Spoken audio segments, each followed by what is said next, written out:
দেখার জন্য যথেষ্ট লোক লাগবে। মাশাআল্লাহ, অনেক লোক। তো আরো কিছু লোক কাতারের মধ্যে ঢুকো, যারা আগে মস্ক করছে তারা দেখার জন্য।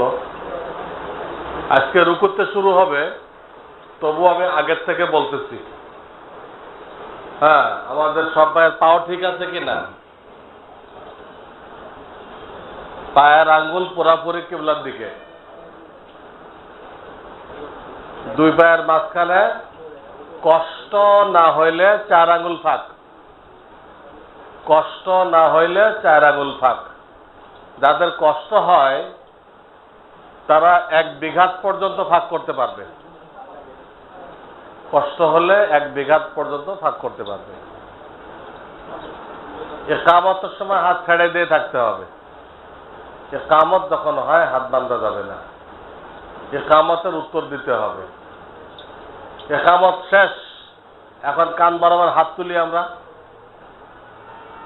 হাতের তালু সামনের দিকে, হাতের তালু সামনের দিকে, আঙ্গুলের মাথা আকাশের দিকে, আঙ্গুলগুলো একটু একটু ফাঁক, তালু সামনের দিকে, আঙ্গুলের মাথা আকাশের দিকে। আঙ্গুলগুলো মিলাইয়াও দেওয়া যাবে না, বেশি ফাঁকও করা যাবে না, হালকা হালকা রাখতে হবে, হালকা হালকা ফাঁক। আমি তকবির দেওয়ার পরে আপনারা তকবির দিয়ে সরাসরি বাঁধবেন। আল্লাহু আকবার। আল্লাহ বলার সময় আঙ্গুলটা কানের থেকে আলাদা হবে, আকবার বলার সাথে সাথে বান্দা হয়ে যাবে, আকবার বলার সাথে সাথে বান্দা হয়ে যাবে। এই আল্লাহু আকবার। সবাই পরীক্ষা করে দেখান, আবার হাত তোলেন, হাত দেখান। হ্যাঁ, হাত তোলার সময় চেহারা যেন সামনের দিকে ঝুঁকে না যায়।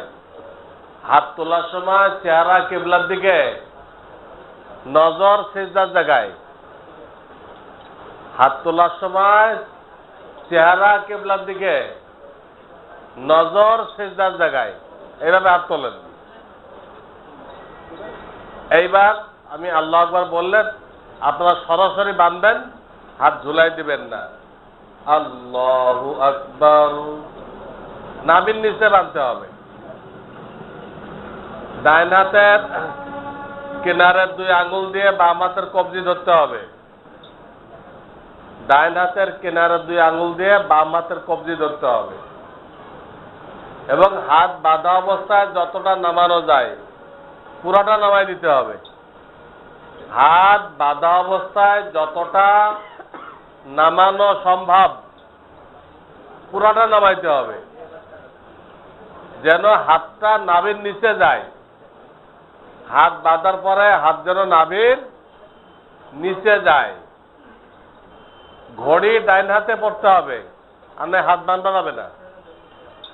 ঘড়ি কোন হাতে পড়তে হবে? ডাইন হাতে পড়তে হবে, তাহলে হাত বাঁধা সহজ হবে। হাত বাঁধার সময় অনেকে বাম হাতের আঙ্গুল নিচের দিকে ঝুলাই দেয়।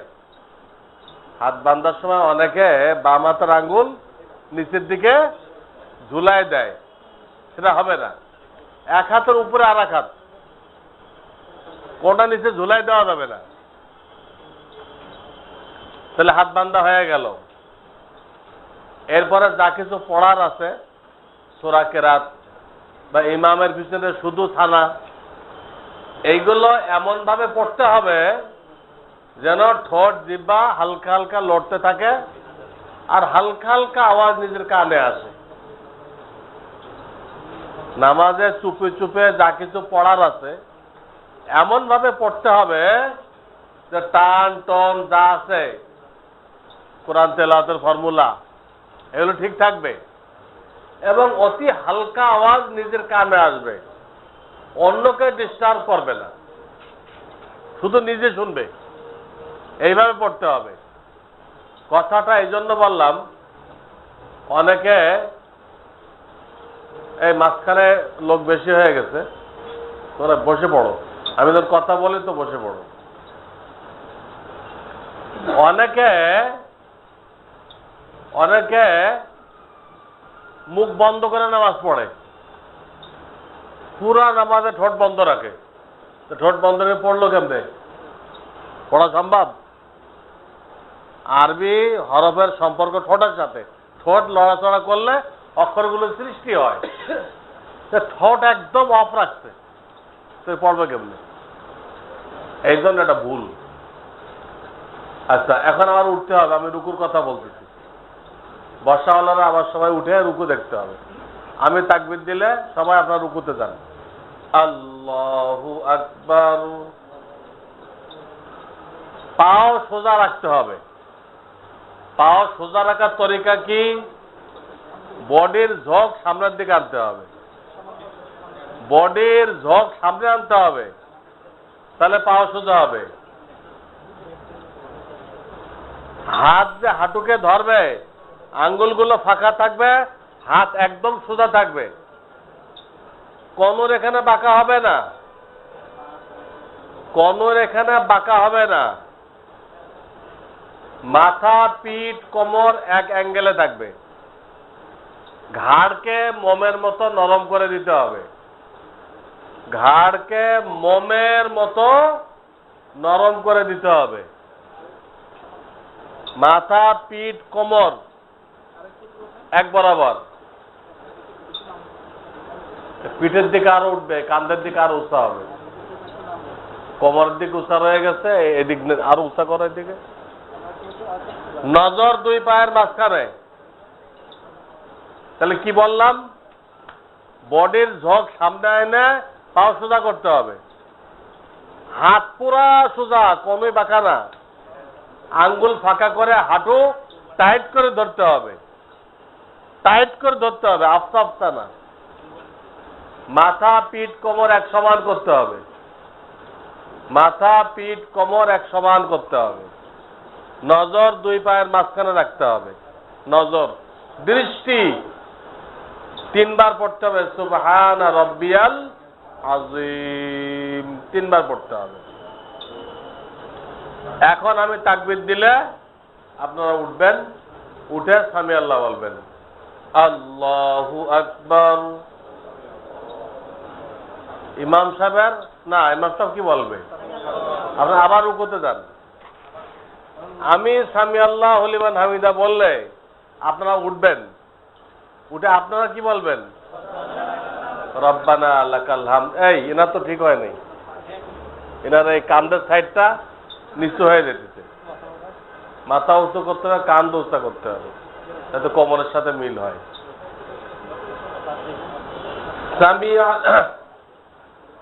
সামি আল্লাহু লিমান হামিদা। রব্বানা টান দিবেন। রব্বানা লাকাল হামদ। রব্বানা লাকাল হামদ। এটা আপনার উঠার পরে পড়বেন, ইমামের সামি আল্লাহর সাথে না। এখন আমি তাকবীর দিলে আপনারাও তাকবীর দিবেন, দিয়ে সিনা সোজা করে বসবেন। আমি তাকবীর দিলে সিনা সোজা করে বসে পড়বেন। তারপর বাকিটা পরে বলবো। আল্লাহু আকবার। শুধু বসে পড়েন। কারো কি সিনা ঝুঁকে গেছিল? ঝোঁকে নাই। আচ্ছা, আবার ওঠেন তো সিনা সোজা করে। আল্লাহু আকবার। ওঠার সময় সিনা ঝুঁকতে পারবে না।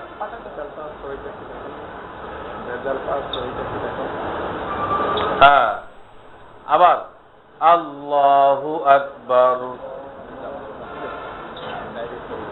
ওঠেন। আল্লাহু আকবার। মাঝখানের লোকেরা বসে পড়ে, মাঝখানের লোকেরা একজন খালি দেখাও। নাইম খান মজলিস দেখাও, ছয়টার ভুলটা দেখাও। হ্যাঁ, এটা হলো ছয়টা। সিনা সোজা করে গেছে, সিনা সোজা করে উঠছে, এর ভুলটা দেখাও। উঠবে কেমনে? ওঠার সময় আগে কোমর তোলে, পরে মাথা সোজা করে, সিনা ঝুঁকায় যায়, আর সিনা ঝুঁকায় ওঠে। হ্যাঁ, সেজদায় কেমনে যায়? ভুল।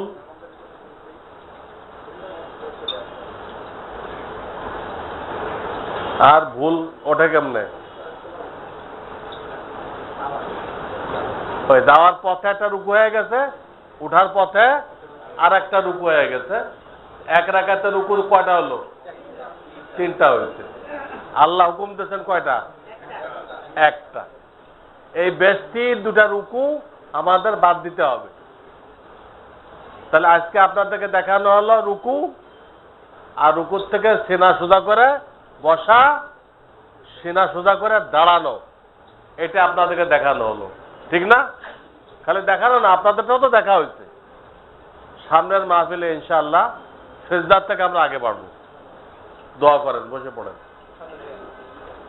সুবহানাল্লাহি ওয়া বিহামদিহি সুবহানাল্লাহিল আযীম। আল্লাহুম্মা সাল্লি আলা মুহাম্মাদিন নাবিয়্যিল উম্মি ওয়া আলা আলিহি ওয়া সাল্লিম তাসলিমা। ربنا آتنا في الدنيا حسنة وفي الآخرة حسنة وقنا عذاب النار رب ارحمهما كما ربياني صغيرا يا رب العالمين يا أرحم الراحمين।